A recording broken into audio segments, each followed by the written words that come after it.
বাংলাদেশে সম্প্রতি অনুষ্ঠিত হয়ে গেল ৪ দিনব্যাপী বিনিয়োগ সম্মেলন। এই আন্তর্জাতিক সম্মেলনে দেশের পাশাপাশি বিদেশি বিনিয়োগকারী, কূটনীতিক ও স্টার্টআপ উদ্যোক্তারা অংশ নিয়েছেন। তবে এবার প্রতিবেশী দেশ ভারতের সেভেন সিস্টার্সকে নিয়ে নতুন এক পরিকল্পনা নিচ্ছে দেশটি। সেখানেও হতে যাচ্ছে বিনিয়োগ সম্মেলন।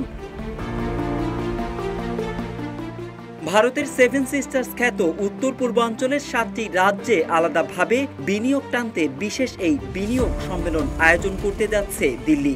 ভারতের পররাষ্ট্রমন্ত্রী বিষয়টি নিশ্চিত করেছেন। তিনি বলেছেন, সময়ের সঙ্গে উত্তর পূর্ব ভারতের গুরুত্ব বাড়তে থাকবে। ভারতীয় সংবাদ মাধ্যম টেলিগ্রাফ ইন্ডিয়ার প্রতিবেদন থেকে এ তথ্য জানা গেছে। প্রতিবেদনে বলা হয়েছে, 15 এপ্রিল ভারতের পররাষ্ট্রমন্ত্রী এস জয়শঙ্কর জানিয়েছেন, দেশটির উত্তর পূর্বাঞ্চল অর্থাৎ সেভেন সিস্টার্স অনেকগুলো গুরুত্বপূর্ণ নীতির কেন্দ্রবিন্দুতে রয়েছে।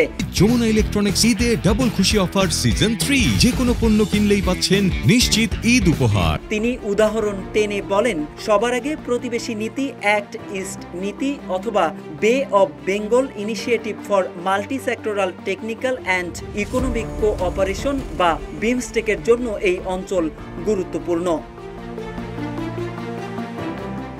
জয়শঙ্কর তার বক্তব্যে বলেন, উত্তর পূর্বের স্থলভাগের সঙ্গে তাদের 5টি প্রতিবেশী রয়েছে। বলেন, ভারতের নিকটতম প্রতিবেশীদের সঙ্গে সাম্প্রতিক অনেক উদ্যোগ এই অঞ্চল থেকেই শুরু হয়েছে। এ সময় ত্রিপক্ষীয় মহাসড়ক ও কালাদান প্রকল্পের মতো অন্যান্য উদ্যোগও সমান গুরুত্বপূর্ণ বলে তিনি উল্লেখ করেছেন। ভারতের পররাষ্ট্রমন্ত্রীর বক্তব্যে স্পষ্ট, সেভেন সিস্টার্স নিয়ে দেশটি নতুন পরিকল্পনা করতে যাচ্ছে। অঞ্চলটিকে কেন্দ্রস্থল আখ্যা দিয়ে ভারতের পররাষ্ট্রমন্ত্রী বলেন, কেন্দ্রীয় সরকার এই অঞ্চলের উন্নয়নে অগ্রাধিকার দিয়েছে। তিনি অঞ্চলগুলোর সম্ভাবনার সঙ্গে পরিচিত হতে এবং সরকার ও শিল্প উদ্যোক্তাদের সঙ্গে তা শেয়ার করার এবং আন্তর্জাতিক সহযোগিতা বৃদ্ধি করার আহ্বান জানিয়েছেন। এদিকে অভ্যুত্থানের সময় শেখ হাসিনার ভারতে আশ্রয় এবং পরবর্তী সময়ে ভারত ও বাংলাদেশের টানাপোড়েন ছিল চোখে পড়ার মতো। সম্প্রতি ডক্টর মোহাম্মদ ইউনূস চীন সফর করেছেন।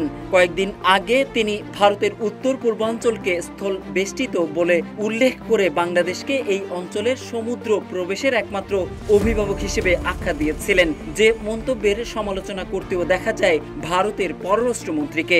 এখন স্বাভাবিকভাবেই প্রশ্ন জাগে, তবে কি সেভেন সিস্টার্সকে নিয়ে নতুন কোনো চাল চালতে যাচ্ছে ভারত? মোহাম্মদ সাইফুল ইসলাম, ইত্তেফাক।